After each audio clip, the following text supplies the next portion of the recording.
The river that could not be controlled. For centuries, the Colorado River shaped the landscape of the American Southwest. Cutting through deep canyons and desert valleys, the river carried enormous volumes of water from the Rocky Mountains toward the Gulf of California.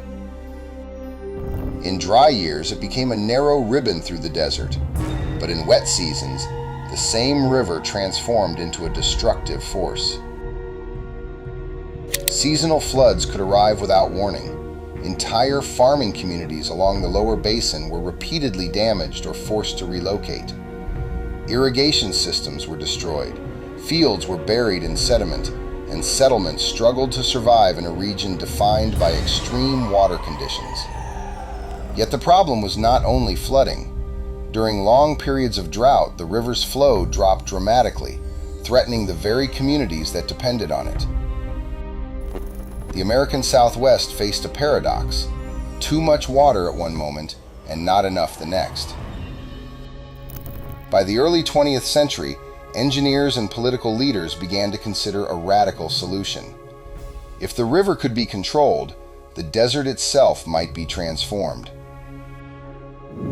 The proposal that followed would become one of the most ambitious infrastructure projects in American history: the Hoover Dam. The problem of the Colorado River. By the early 20th century, the American Southwest was changing rapidly. Cities such as Los Angeles, Las Vegas, and Phoenix were expanding, and agriculture in the region was becoming increasingly dependent on reliable irrigation. But the Colorado River remained one of the most unpredictable waterways in North America. Floods in the lower basin repeatedly devastated farmland and settlements. One of the most dramatic examples occurred in 1905, when floodwaters broke through irrigation canals and created what is now known as the Salton Sea in Southern California. For nearly 2 years, engineers struggled to bring the river back under control. The disaster revealed a fundamental truth: without large-scale regulation, the Colorado River would remain both a threat and an unreliable resource.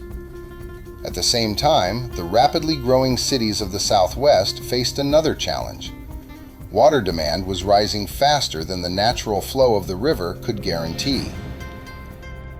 Without a stable supply, long-term development in the desert would remain impossible. Engineers and political leaders began to envision a massive dam that could store water, regulate floods, and generate electricity for the expanding region. But constructing such a structure in the remote canyons of the Colorado River would require unprecedented engineering, financial investment, and political cooperation. The idea of building a gigantic dam in the Black Canyon was still considered by many to be unrealistic. Yet the pressure to control the river continued to grow. A dam in the desert. By the 1920s, the idea of controlling the Colorado River had evolved from speculation into a concrete political project. The challenge was not only engineering. The river crossed several states, and each of them depended on its water.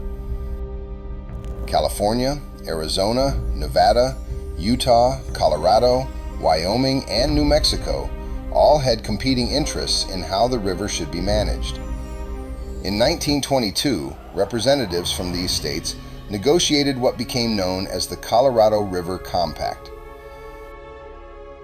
The agreement divided the river's water between the upper and lower basin states, creating the legal framework necessary for large-scale infrastructure along the river.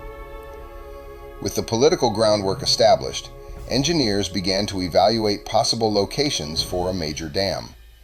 Several sites were considered, but attention soon focused on a narrow section of canyon along the Nevada-Arizona border. Known as Black Canyon, the location offered steep rock walls capable of supporting an enormous concrete structure. The site was remote, harsh, and extremely hot during the summer months. temperatures regularly exceeded 40 degrees Celsius, and the nearest infrastructure was minimal.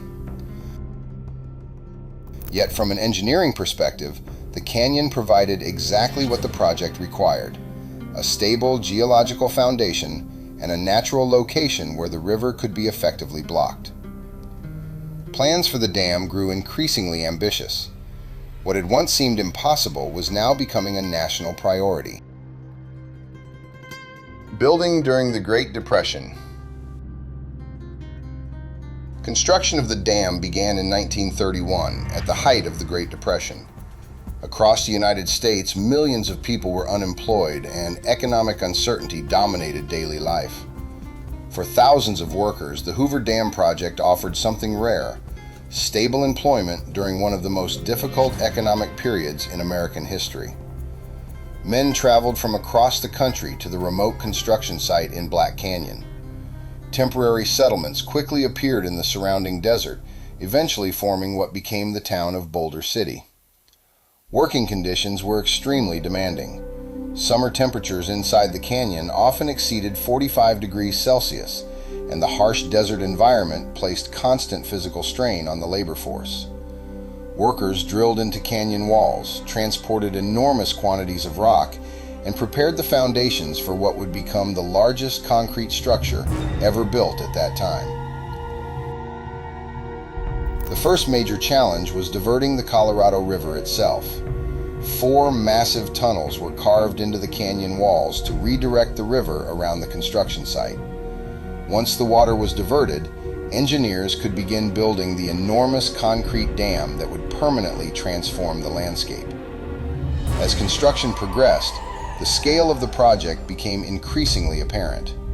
Thousands of workers, massive machinery, and unprecedented quantities of concrete were required to complete the structure.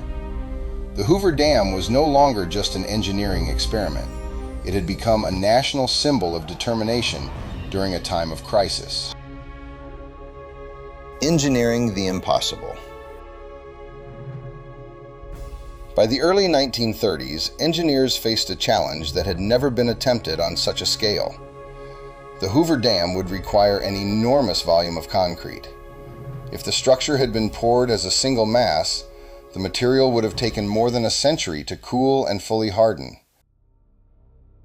The heat generated by the curing process could have caused severe structural cracks. To solve this problem, engineers adopted an innovative construction method. Instead of pouring the dam as one solid block, the structure was built in a series of interlocking concrete sections. These massive blocks were stacked together, forming the curved arch-gravity design that still defines the dam today. Even with this approach, the cooling process remained a critical concern. A complex network of steel pipes was embedded inside the concrete blocks. Cold water circulated through the pipes, removing heat from the curing concrete and allowing the structure to solidify much faster than it otherwise would have. Once each section had cooled, the pipes were filled with concrete, permanently sealing the internal cooling system within the dam. The result was a structure of extraordinary scale. When completed, the Hoover Dam stood more than 200 meters high and stretched across the canyon like a massive concrete wall. At the time of its completion, it was the largest concrete structure ever built. Power, water, and the transformation of the West. When the Hoover Dam was completed in 1936, its impact extended far beyond flood control. Behind the massive concrete wall, the waters of the Colorado River formed Lake Mead, one of the largest artificial reservoirs in the world. The lake allowed engineers to regulate the flow of the river, ensuring that water could be stored during wet years and released during periods of drought. For the rapidly growing cities of the American Southwest, this stability was transformative. Water from the Colorado River could now be distributed through large irrigation systems, supporting agriculture in regions that had previously struggled with unpredictable water supplies. At the same time, the dam became a major source of hydroelectric power. Generators installed within the structure converted the immense force of the river into electricity that could be transmitted across vast distances. Cities such as Los Angeles, Las Vegas, and Phoenix soon began to rely on this new energy source. The Hoover Dam did more than control a river. It helped enable the expansion of modern cities across one of the driest regions in North America. The legacy of Hoover Dam.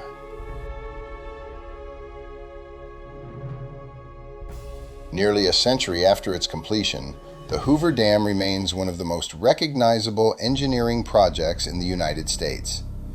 The structure continues to regulate the flow of the Colorado River, supply water to millions of people, and generate electricity for major cities across the Southwest. Yet its significance extends beyond its practical function. At the time of its construction, the dam represented an extraordinary level of technical ambition. Engineers, workers, and political leaders attempted to control one of the most unpredictable rivers in North America and reshape the environment of an entire region. The project demonstrated how infrastructure could transform landscapes, economies, and patterns of human settlement. Today, the Hoover Dam stands not only as a piece of critical infrastructure, but also as a monument to a particular moment in history, a time when large-scale public works were seen as a path towards stability, growth, and collective progress.